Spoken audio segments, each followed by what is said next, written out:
The starship Starbound Horizon drifted silently through the Kepler Nebula, its metal hull reflecting the purple and blue gases that swirled around it like cosmic paint.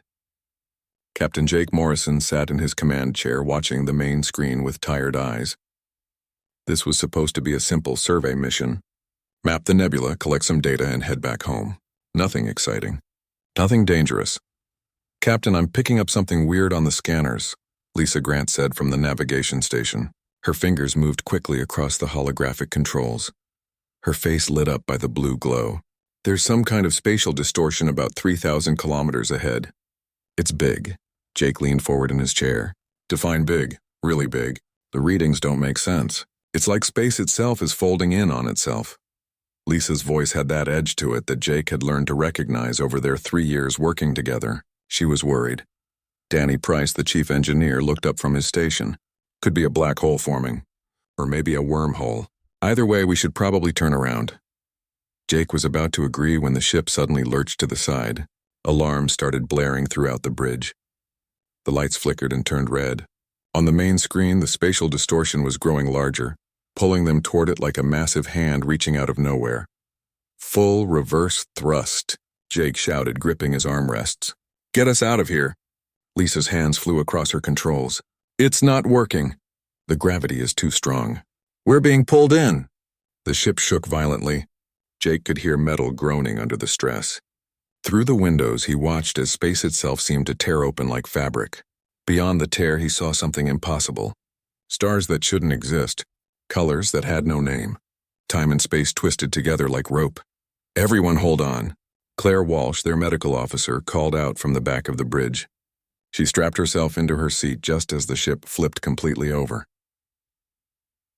The last thing Jake remembered was a blinding white light filling his vision and a sound like thunder that seemed to come from inside his own head. Then everything went dark. When Jake opened his eyes, his head was pounding. He was still strapped into his command chair, but everything was quiet now. Too quiet. The alarms had stopped. The red lights were gone. He unbuckled himself and stood up slowly, his legs shaky. Is everyone okay? He called out. One by one, his crew responded. They were bruised and shaken but alive. The bridge was a mess. Sparks flew from damaged control panels. Several screens were cracked or completely dark. Where are we? Jake asked, moving to Lisa's station. Lisa stared at her screen with a confused expression. I don't know, Captain. The star charts don't match anything in our database. These constellations, they're all wrong. Danny was already working on the ship's systems, his face pale. Captain, you need to see this. I checked our chronometer against the quantum markers we use for navigation. According to the readings, we've traveled back in time. Way back. Like 8,000 years back. The bridge went silent. Everyone turned to look at Danny. That's impossible, Claire said quietly. Yeah, well, so is what we just flew through, Danny replied. He pulled up more data on his screen. The temporal drive is completely fried. Whatever that thing was, it didn't just move us through space. It moved us through time too. Jake felt his stomach drop. 8,000 years in the past.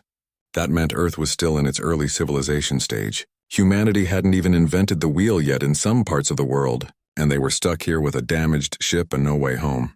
Options? Jake asked, forcing himself to stay calm.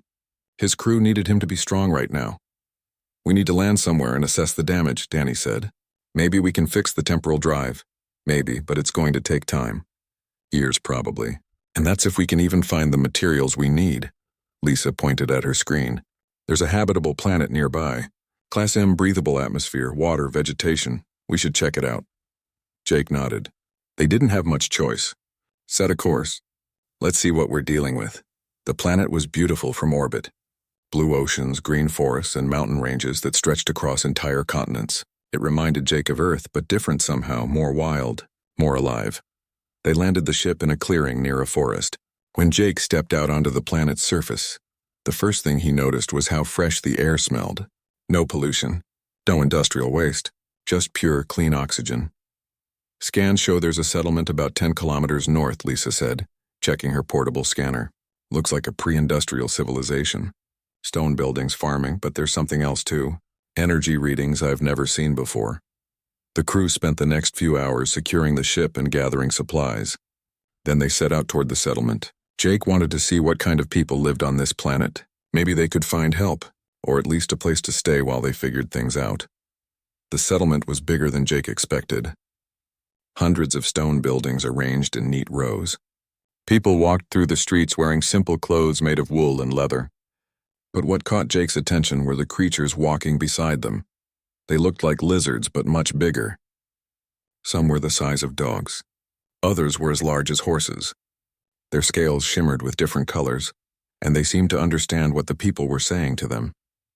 One woman walked past with a small blue lizard perched on her shoulder, its tail wrapped around her arm affectionately. "Are those dragons?" Claire whispered. "Baby dragons, maybe." Danny replied, his eyes wide. "This is incredible." An old man approached them. He wore robes decorated with silver symbols and carried a staff with a glowing crystal at the top. He spoke in a language Jake didn't understand, but his gestures were friendly. He seemed curious about the strange visitors. Over the next few days, Jake and his crew learned to communicate with the locals. The people called their planet Draventhal. They were friendly and welcoming, offering food and shelter to the strangers from the sky. They believed Jake and his crew were blessed by the sky spirits. The locals explained that they could bond with creatures they called essence beasts. These creatures were connected to the natural energy of the world, something the people called essence. By bonding with an essence beast, a person could use that energy to do amazing things: heal wounds, control fire, move objects with their mind. Jake was fascinated. This wasn't magic. It was something else. Some kind of energy field that existed on this planet. Maybe it could help them repair their ship. One evening, Jake wandered away from the settlement to explore the nearby ruins. Lisa had detected strange energy readings coming from an old temple in the forest. Jake wanted to check it out himself. The temple was ancient, much older than the settlement. The stone was covered with moss and vines. Strange symbols were carved into the walls, glowing faintly in the dim light. Jake felt drawn to the temple, like something inside was calling to him. In the center of the main chamber, he found an artifact. It looked like a sphere made of crystal and metal, hovering in the air above a stone pedestal. Symbols floated around it, the same symbols carved into the walls. Jake reached out and touched the sphere. Pain exploded through his body. He fell to his knees, gasping. The symbols from the sphere burned themselves into his right arm, glowing bright white. Images flooded his mind. A woman with silver hair and dragon wings, a city made of crystal and light, a war against something dark and terrible. And through it all, one word echoed in his head, spoken in a voice he didn't recognize but somehow knew. Father. When Jake opened his eyes, he was lying on the temple floor. The sphere was gone, but the symbols on his arm remained, glowing softly beneath his skin. He stood up slowly, his whole body trembling. What had he just done? What was that vision? And who was the woman calling him father? Jake stumbled out of the temple and made his way back to the settlement. His mind was racing. He didn't understand what had happened, but he knew one thing for certain. Their arrival on this planet wasn't an accident. They were meant to be here, and somehow Jake was connected to something much bigger than a simple time travel accident. He just didn't know what yet. 3 months had passed since Jake and his crew arrived on Draventhal. Life had settled into a strange new routine. The damaged ship sat in the clearing where they landed, too broken to fly but comfortable enough to sleep in. Jake spent his days learning the local language and helping the settlement with their medical needs.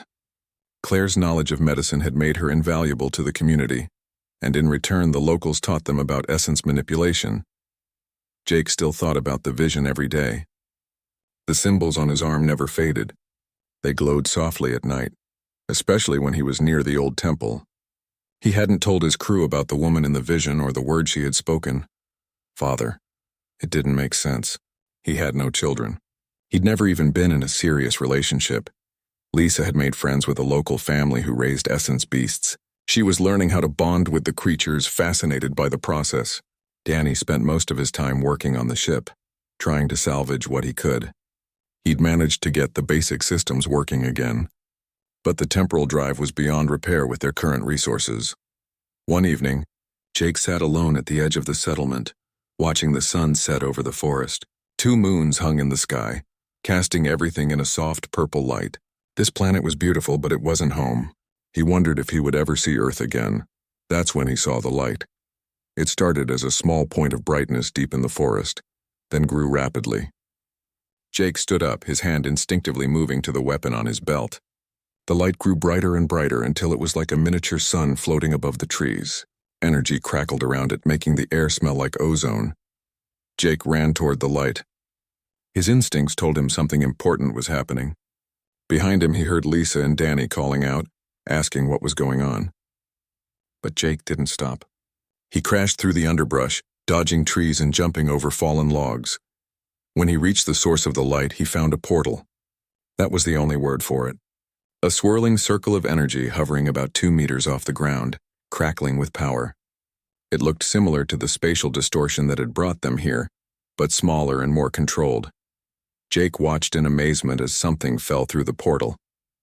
A small shape tumbling through the air. Jake rushed forward and caught it just before it hit the ground. It was a child, a little girl no more than 4 years old. The portal collapsed with a sound like breaking glass, sending out a shockwave that knocked Jake off his feet. He held the child close to his chest, protecting her from the fall. When everything settled, Jake sat up slowly and looked at the girl in his arms. She was unconscious but breathing. Her features were unusual. Silver hair that seemed to shimmer in the moonlight. Pale skin with strange markings along her arms that looked like scales. When Jake gently touched her face to check if she was hurt, he noticed her ears were slightly pointed. The girl was clutching something in her small hand, a device of some kind made of metal and glowing crystals. It looked damaged, with sparks occasionally jumping from its surface. "Jake!" "What happened?" Lisa's voice came from behind him. She and Danny had finally caught up. "I don't know," Jake said, standing up carefully with the child in his arms. "She came through some kind of portal. We need to get her to Claire." They rushed back to the settlement. Claire was still awake, organizing medical supplies in the small building the locals had given them to use as a clinic. Her eyes widened when she saw the child. "Put her on the table," Claire said, immediately switching into doctor mode. She pulled out her medical scanner and began examining the girl. Jake watched anxiously as Claire worked. The child looked so small and fragile lying on the examination table. Who was she? Where did she come from? And why did she come through a portal right near their settlement? "Her vitals are stable," Claire said after a few minutes. "No serious injuries, just exhausted. But Jake, you need to see this." She turned her scanner toward him, showing him the readings. "Her DNA, it's not entirely human." "What do you mean?" Jake leaned closer to look at the display. "She has human DNA, yes, but there's something else mixed in. Reptilian traits, specifically, traits that match the genetic markers we've seen in the dragons here on Draventhal." Claire scrolled through more data, but that's not the strangest part. "When I ran her genetic profile to see if we had any matches in our database, I found something. She shares 50% of her DNA with someone in our crew." Jake felt his heart stop. "Who?" Claire looked at him with an expression he couldn't read. "You, Jake, this child is your biological daughter." The room spun. Jake had to grab the edge of the table to steady himself. "That's impossible. I don't have any children. I've never—" "I know," Claire said softly. "I ran the test 3 times to be sure. But the results are clear. This girl is your daughter." Danny was examining the device the child had been holding. "Captain, you need to see this. I managed to access some of the data from this thing. It's a temporal beacon. Highly advanced. Way beyond our technology. And according to the timestamp, it was activated 15 years in the future from our original timeline. But we're 8,000 years in the past," Lisa said, confused. "Exactly," Danny replied, "which means this device came from 7,985 years in our future, or 15 years forward from when we left. Time travel makes my head hurt." The girl stirred on the table. Her eyes fluttered open, revealing amber irises with vertical pupils like a cat or a snake. She looked around the room, confused and frightened. Then her gaze landed on Jake. Her face lit up with recognition and joy. She sat up quickly and threw her small arms around Jake's neck, nearly knocking him over. "Papa!" she cried, burying her face in his shoulder.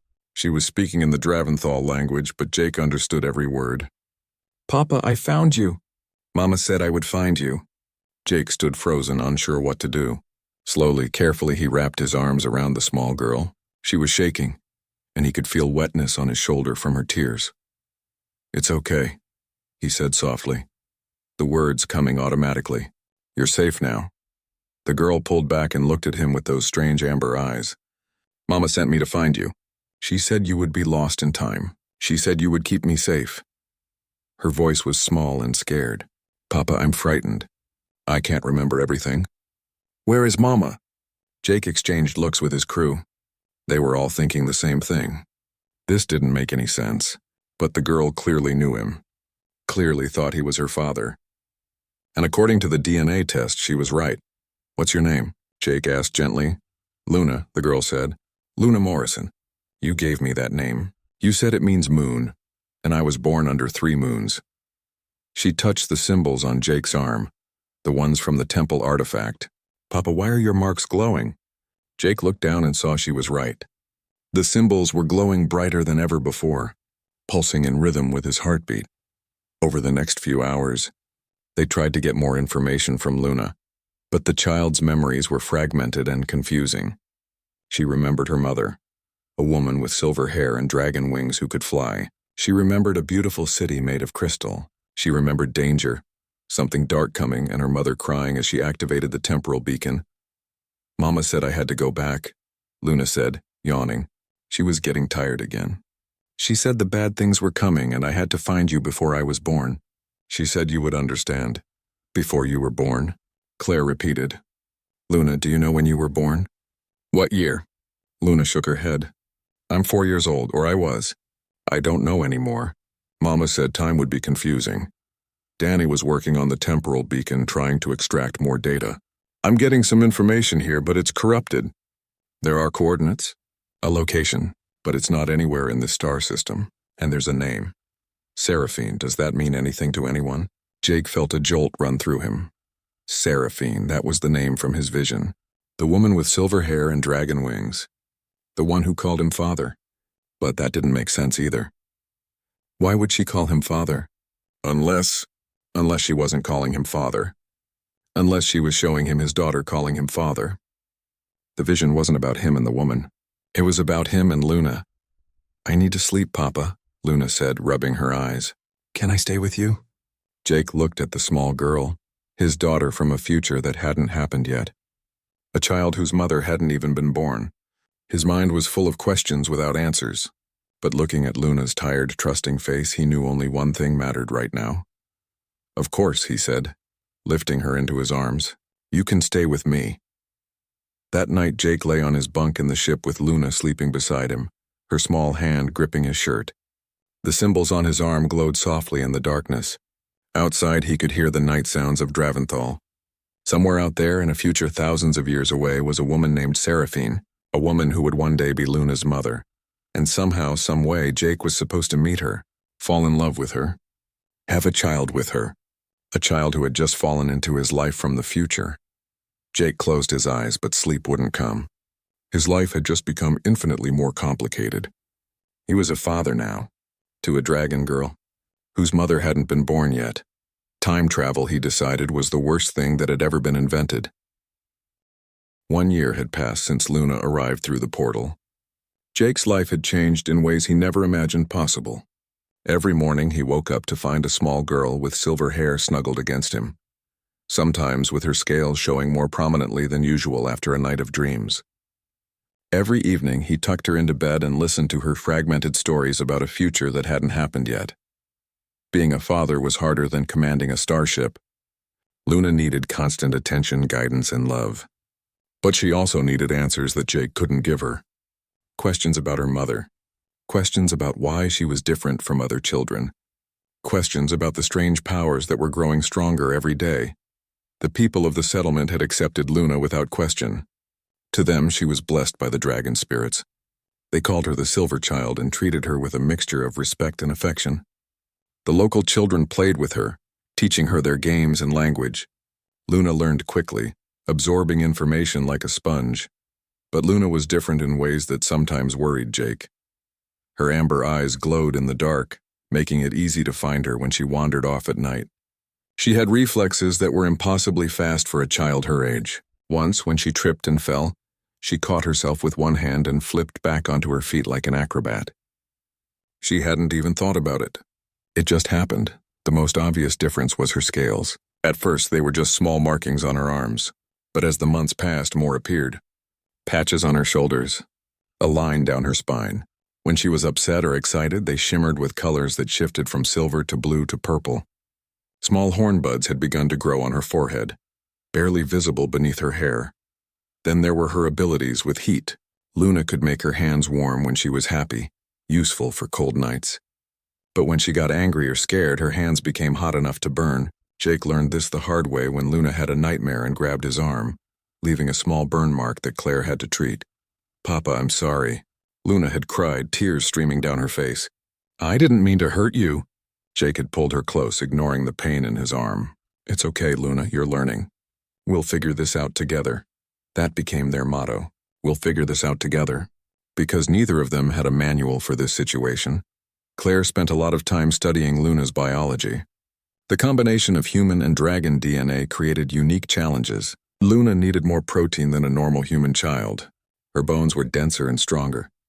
Her metabolism was faster, and she had organs that Claire couldn't fully identify, possibly connected to her ability to manipulate thermal energy. "She's not sick," Claire explained to Jake one day while Luna played with other children outside. "She's just different. Her body is adapting to both sets of DNA. As she grows older, I think we'll see more changes. She might develop the ability to transform parts of her body, like the full dragons do." "Will she be okay?" Jake asked, watching Luna through the window. She was laughing, chasing another child around a tree. "I think so," Claire said. "She's healthy and strong. But Jake, you need to prepare yourself. Luna is going to be powerful. Really powerful. The locals here have some ability to manipulate essence, but Luna's connection to it is much stronger. I've been monitoring her energy output. It's increasing every month. The locals helped train Luna in essence manipulation. An old woman named Kara took Luna under her wing, teaching her the basics of controlling the natural energy that flowed through all living things. Kara said Luna was the most gifted student she had ever seen. The essence flows through her like water through an open channel. Kara told Jake one evening, "Most people have to struggle to feel it, to connect with it. But for your daughter, it's as natural as breathing. She is truly blessed." Jake wasn't sure if blessed was the right word. Sometimes it felt more like cursed. Luna had too much power for a 5-year-old child. She needed constant supervision to make sure she didn't accidentally hurt someone or set something on fire. But she was also incredibly kind and gentle. Luna loved the essence beasts, spending hours playing with the baby dragons in the settlement. She had a special connection with them. They seemed to understand her in ways they didn't understand anyone else. One young dragon, a silver-scaled creature the size of a large cat, had bonded with Luna completely. It followed her everywhere, sleeping curled up at the foot of her bed at night. Luna named him Shimmer because his scales caught the light like water. Danny made progress on understanding the temporal beacon. He couldn't repair it, but he managed to extract more information from its damaged memory. The data painted a picture of the future that was both amazing and terrifying. 7,000 years from now, humanity would spread across the stars. They would build cities on 100 worlds. They would master technology that seemed like magic, and they would rediscover Draventhal, finding the ruins of the ancient civilization that once ruled this planet. But there was danger too. The data mentioned something called the Void Swarm, an enemy from outside normal space, a plague that consumed entire worlds. And it mentioned Seraphine, the Dragon Queen, who led humanity's defense against this threat. Luna's mother, Danny said, showing Jake the information. Seraphine. According to this data, she's some kind of warrior, a leader, and she has the same dragon abilities that Luna has. Jake studied the corrupted images on Danny's screen. He could barely make out a figure with silver wings standing before a massive army. Was that Seraphine? Was that the woman he was supposed to meet? The woman who would become Luna's mother? How am I supposed to meet someone who won't be born for thousands of years? Jake asked, frustrated. I don't know, Danny admitted. But the fact that Luna exists means you do meet her somehow. Maybe we're not thinking about time the right way. Maybe it's not as linear as we think. Lisa had been studying the old ruins near the settlement, the same temple where Jake found the artifact. She discovered that the temple was just the entrance to a much larger complex underground. With Danny's help, they excavated a chamber filled with ancient technology. The technology was incredible. It combined machinery with essence manipulation in ways that shouldn't be possible. Holographic displays showed star maps. Data crystals contained information about a civilization that had existed on Draventhal thousands of years ago. A civilization that had mastered both science and essence. They called themselves the Etherborn, Lisa explained, translating the symbols. They were a hybrid race, part human, part dragon, part something else. They could manipulate space-time itself. Jake felt a chill run down his spine. The symbols on his arm, the ones from the artifact, started to glow brighter as Lisa spoke. There's more, Lisa continued. The Etherborn fought a war against something they called the Void. Sound familiar? I think the Void swarm that the temporal beacon mentioned is the same threat. The Etherborn managed to seal it away, but their civilization was destroyed in the process. Their descendants regressed to simpler ways of life. The people here now are the remains of that great civilization. So the threat comes back, Jake said quietly. In the future. And that's when Seraphine fights it. It looks that way, Lisa agreed. But there's something else. These artifacts, including the one you touched, they're not just technology. They're genetic keys. They activate dormant Etherborn DNA in compatible individuals. Jake, when you touched that artifact, it marked you as something called a keeper. Someone chosen to protect the timeline. Jake looked at the symbols on his arm. They were more than just marks now. They were a responsibility, a burden. He had been chosen somehow to make sure the future happened the way it was supposed to make sure Seraphine was born, to make sure Luna came into existence. That night, after putting Luna to bed, Jake sat outside under the stars. 2 moons hung in the sky, their light painting everything silver. Luna had said she was born under 3 moons. That meant she was born somewhere else, on another planet. In another time, Jake thought about everything he had learned. The Etherborn, the Void Swarm, Seraphine, the temporal loop that connected them all. It was overwhelming. How could one person be responsible for making sure an entire timeline happened correctly? Papa, Luna's voice came from behind him. She was supposed to be asleep. Luna, you should be in bed, Jake said gently. She walked over and climbed into his lap, something she did when she needed comfort. I had another memory, about Mama. Tell me, Jake said, wrapping his arms around her. Mama was crying when she sent me away. She said she was sorry. She said she wished she could keep me safe herself, but the bad things were coming and I had to go to you. Luna looked up at Jake with those amber eyes. She said you would understand because you lived through time. She said you were the only one who could protect me while she protected everyone else. Your mother sounds very brave, Jake said. She is, Luna replied. She told me stories about you, about how you saved her when she was young, about how you taught her to be strong. But Papa, I don't understand. How did you save her if she hasn't been born yet? I don't understand either, Jake admitted. But we'll figure it out. Together. Luna smiled and snuggled closer. I'm glad I found you, Papa. Even if everything is confusing. Even if I can't go home. I'm glad you're my father. 2 years had passed since Luna fell through the portal. She was 6 years old now, though sometimes she seemed much older. The settlement had grown around them, expanding as Jake and his crew shared their knowledge carefully. Better farming techniques, clean water systems, basic medicine that didn't require high technology. They were careful not to disrupt the natural development of the civilization, but they couldn't stand by and watch people suffer when they could help. Luna had become a legend among the people. The Silver Dragon, they called her. Children followed her everywhere, amazed by her abilities. She could control fire now, making small flames dance in her palm. Her dragon features had become more pronounced. The scales on her arms and shoulders were permanent now, shimmering beautifully in the sunlight. Her horn buds had grown into small, elegant horns that curved back from her forehead. But what amazed everyone most was her ability to grow wings.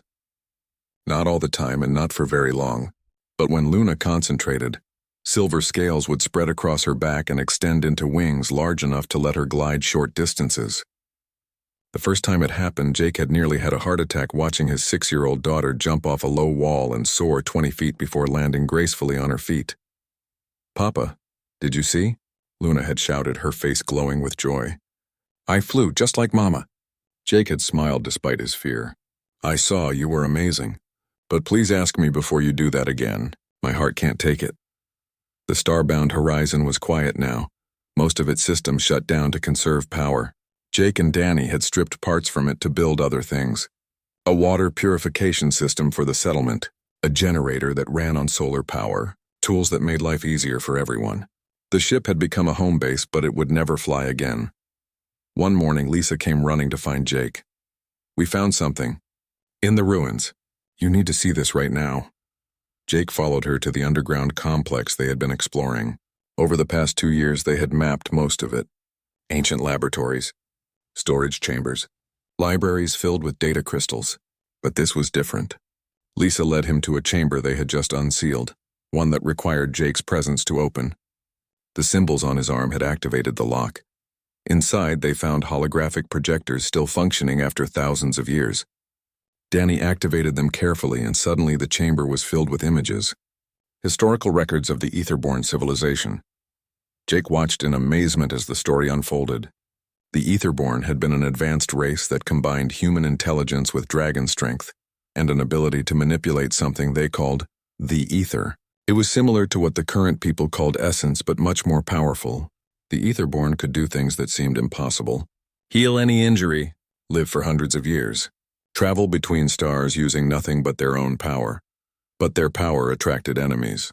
The recordings showed a war that spanned galaxies. The Void Swarm, creatures from a dimension outside normal space, had found the Etherborn and attacked. The Void consumed everything it touched: planets, stars, entire civilizations. The Etherborn fought back with everything they had, and they were led by a woman named Seraphine. Jake's breath caught when he saw her image. Silver hair that flowed like water, dragon wings that sparkled with starlight, amber eyes that held both great power and great sadness. She was beautiful and terrifying at the same time, but what shocked Jake most was her face. She looked like Luna, or rather, Luna looked like her. The resemblance was impossible to miss. "This is Luna's mother," Claire said, standing beside Jake. "It has to be. The genetic markers match perfectly." The recording continued. Seraphine led the Etherborn in a final battle against the Void Swarm. They managed to seal it in a temporal prison, trapping it outside of normal time. But the cost was enormous. The Etherborn civilization was destroyed. Seraphine herself disappeared in the final moments of the battle, her fate unknown. "The date on this recording," Danny said, his voice shaking. "Jake, this happened 7,000 years from now. This is the future. Seraphine is the last Dragon Queen, and she's going to lead humanity against the Void Swarm thousands of years from now. But if she dies in that battle," Lisa said slowly, "then how does Luna exist?" Luna said her mother sent her back through time. Seraphine has to survive, has to have a child, has to meet Jake. The hologram shifted to show another image, a genetic map. Claire studied it intensely, comparing it to the data she had collected from Luna over the past 2 years. "I understand now," Claire said quietly. "Luna isn't just human and dragon. She's Etherborn. She has all 3 genetic markers: human from Jake, dragon from Seraphine, and Etherborn from both of them." She turned to Jake. "When you touched that artifact, it activated dormant Etherborn DNA in your body. You carry their genetic legacy. So does Seraphine, but in a different way. Luna is what happens when those 2 genetic lines combine. She's the bridge between past and future, between human and Etherborn." Jake felt dizzy. The implications were staggering. He wasn't just Luna's father. He was part of a genetic chain that stretched across thousands of years. The Etherborn had planned this somehow. They had left their genetic code in humanity, waiting for the right people to come together. "There's more," Lisa said, pulling up another set of data. "The Etherborn knew the Void would return someday. They couldn't destroy it completely. So they created a plan, a genetic legacy that would ensure humanity had champions ready when the time came. They created the Keepers, people marked to guide humanity through the ages, and they created the genetic code for the Dragon Queens, warriors who could face the Void. Jake is a Keeper," Danny said, "and Seraphine is a Dragon Queen. Luna is their daughter. She inherits both legacies." A new hologram appeared, showing a timeline. It was complex and hard to follow, with loops and branches that folded back on themselves, but Danny studied it carefully. "I think I understand now," he said. "The timeline isn't linear. It's a loop. Seraphine lives in the future. She meets Jake somehow, even though he's trapped in the past. They have Luna. Then when the Void attacks, Seraphine sends Luna back through time to protect her. Luna arrives here where Jake raises her. When she grows up, she travels forward in time again, completing the loop. She becomes Seraphine. She meets the past version of Jake. She has herself. It's a causal loop. Luna is her own mother. That's impossible, Claire said. So is time travel, Danny replied. But here we are. Jake's mind was reeling. Luna was Seraphine. The woman in his visions, the dragon queen who would save humanity, was his daughter. But that didn't make sense. How could Luna be both his daughter and her own mother? Not exactly, Lisa said, following his thoughts. The timeline branches. There are multiple possibilities. In one timeline, Luna grows up and becomes Seraphine. In another, she doesn't. The loop isn't fixed. Its probability and our actions determine which version of the future happens. Over the next few weeks, Jake spent every spare moment in the underground complex, studying the Etherborn records. He learned about their technology, their culture, their understanding of time. And slowly, a plan began to form in his mind. If he was a keeper marked to guide humanity, then he had a responsibility. He needed to make sure humanity survived and thrived over the next 7,000 years. He needed to prepare them for the return of the Void Swarm, and he needed to make sure that when the time came, Seraphine existed and was ready to face the threat. But most importantly, he needed to raise Luna, to teach her everything she needed to know, to help her grow into the strong, brave woman she was destined to become. One evening, Jake sat with Luna on a hill overlooking the settlement. The sun was setting, painting the sky in shades of orange and purple. Luna leaned against him, comfortable and quiet. "Papa, I remember more now," Luna said softly. "About Mama, about the future. I think the memories are becoming clearer because I'm getting older." "What do you remember?" Jake asked.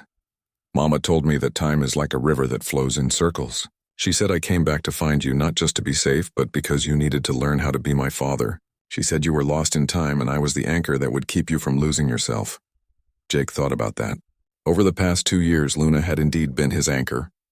Without her, he might have fallen into despair, trapped in a past he didn't belong to. But Luna gave him purpose, gave him hope, gave him a reason to keep going. "Your mother sounds very wise," Jake said. "She learned it from you," Luna replied. She looked up at him with those amber eyes. "Papa, I'm going to be okay, right? I'm going to grow up and be strong like Mama. I'm going to be able to protect people?" Jake pulled her close. "You're already strong, Luna, and you're already protecting people. You make everyone around you better." "That's the most important kind of strength." Luna smiled and hugged him tight. "I love you, Papa. Even though this is all very confusing and strange, I'm glad we're together." "Me too," Jake said, looking out at the settlement they had helped build. "Me too." In the distance, Danny was working on a new project. Lisa was teaching local children to read. Claire was treating a farmer who had hurt his leg. They were building something here. Not just a settlement, not just a civilization, but a future. And somewhere in that future, 7,000 years away, a woman with... 10 years had passed since Jake touched the artifact in the temple. Luna was now 14 years old, though she looked and acted older than her years. She stood as tall as Jake, her silver hair flowing down her back in waves. The scales that covered her arms and shoulders gleamed like polished metal. Her horns had grown elegant and curved, marking her as something extraordinary. But it was her wings that truly took everyone's breath away. Luna could manifest them at will now, spreading them wide to catch the wind and soar through the sky like the great dragons of old. She was magnificent, powerful, and getting stronger every day. Jake had changed too. The symbols on his arm had spread slowly over the years, covering more of his skin. But the changes went deeper than that. He had stopped aging. At least he had stopped aging at the normal rate. 10 years had passed, but Jake looked only a year or two older. Claire confirmed what he had suspected. The Etherborn genetic code activated by the artifact was changing him, extending his lifespan far beyond human normal. "You could live for centuries," Claire had told him, "maybe longer." The Keepers were designed to guide humanity across generations. They needed time to do it. Jake had accepted this news with mixed feelings. Living for centuries meant he might actually see the future, might actually meet Seraphine, might actually close the time loop. But it also meant watching everyone he knew grow old and die while he remained. The settlement had grown into a small city. Other communities had heard about the Sky People and their knowledge, and people came from far away to learn. Jake and his crew had established what they called the Foundation, an organization dedicated to preserving knowledge and helping humanity advance at a natural pace. They taught medicine, engineering, agriculture, and basic science.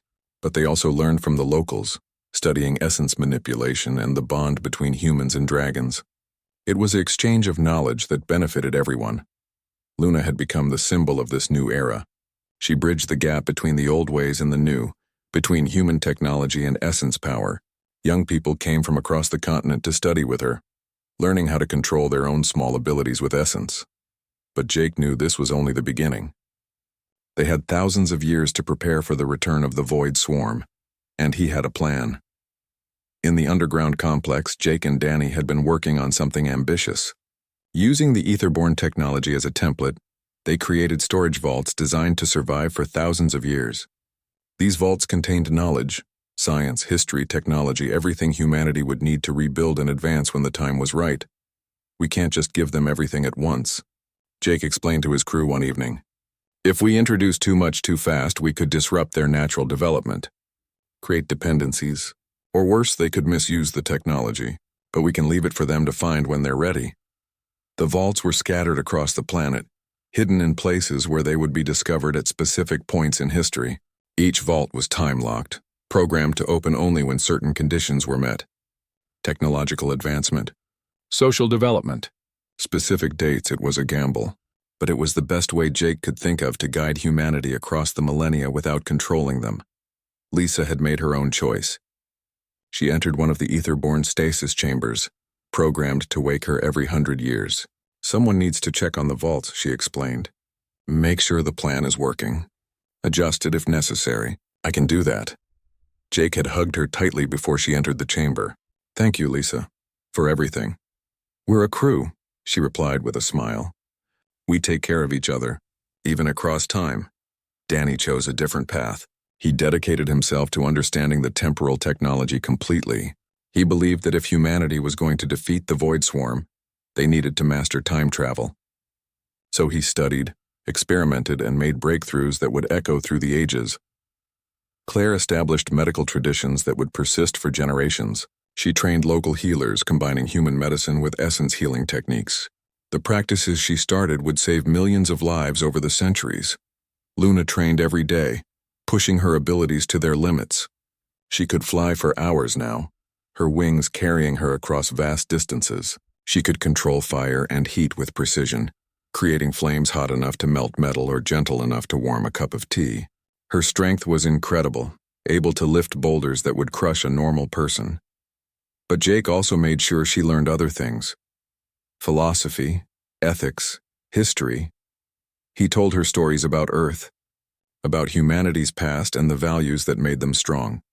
Courage, compassion, sacrifice, the things that would make her a good leader when the time came. One day, when Luna was 16, she came to Jake with a serious expression. They walked together to their favorite spot on the hill overlooking the city. Papa, I understand now, Luna said. I understand what has to happen. Tell me, Jake said, though he had a feeling he knew what she would say.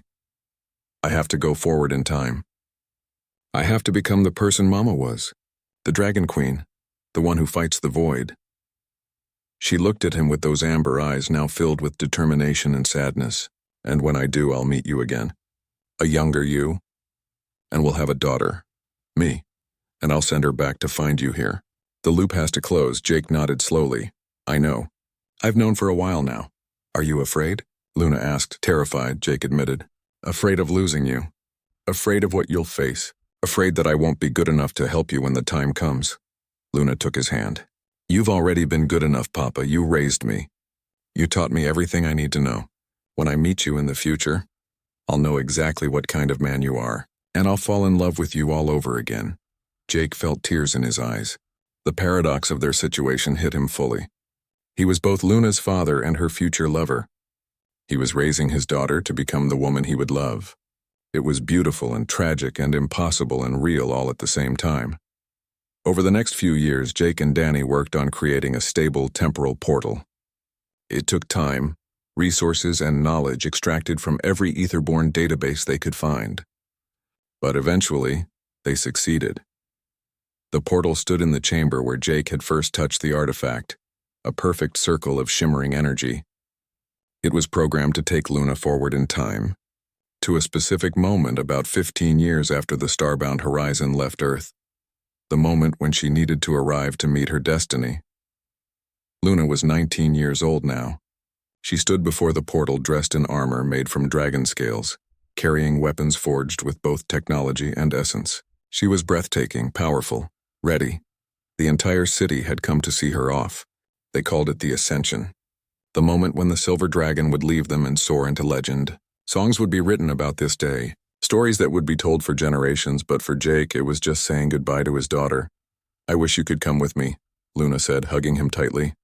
"I will," Jake replied. "Just not yet. I have to stay here, make sure everything happens the way it's supposed to. But I'll come forward eventually. When the time is right, we'll see each other again." "You promise?" Luna asked. "I promise," Jake said. "I'll find you." No matter how long it takes, Luna pulled back and looked at him. "Papa, there's something I need to tell you. About the future. About what happens." "Don't," Jake said gently. "I don't need to know everything. Some things should remain a mystery. Just tell me one thing. Are you happy? In the future, before everything goes wrong, are you happy?" Luna smiled, tears streaming down her face. "Yes, so happy. We have a family, Papa. You, me, and our daughter. And even though it doesn't last long enough, even though I have to send her away, those years are the best of my life." Jake kissed her forehead. "Then that's all I need to know. Go. Become the person you're meant to be. Save humanity. And when you have your daughter, tell her about me. Tell her I'll be waiting." Luna nodded. She turned to face the portal, spreading her magnificent silver wings. The crowd cheered as she walked forward, each step taking her closer to her destiny. At the threshold, she looked back one last time. "I love you, Papa. Thank you for being my father." "I love you too," Jake said. "Always."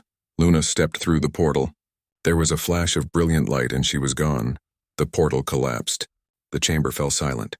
Jake stood there for a long moment, staring at the empty space where his daughter had been.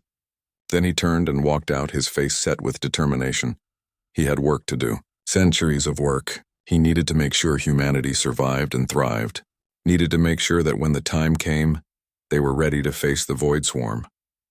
Needed to make sure that somewhere in the future, a woman named Seraphine would exist and thrive. But more than that, he needed to make sure that when Luna arrived in that future, she would find a world worth saving, a humanity worth fighting for, and a father who was ready to meet her again. Jake returned to the Foundation and threw himself into his work. He guided civilizations, prevented wars, introduced new ideas at just the right moments. He became a legend himself, the Eternal Keeper, the man who walked through the ages helping humanity. Decades turned into centuries, centuries turned into millennia. Jake watched empires rise and fall. He saw humanity reach for the stars, and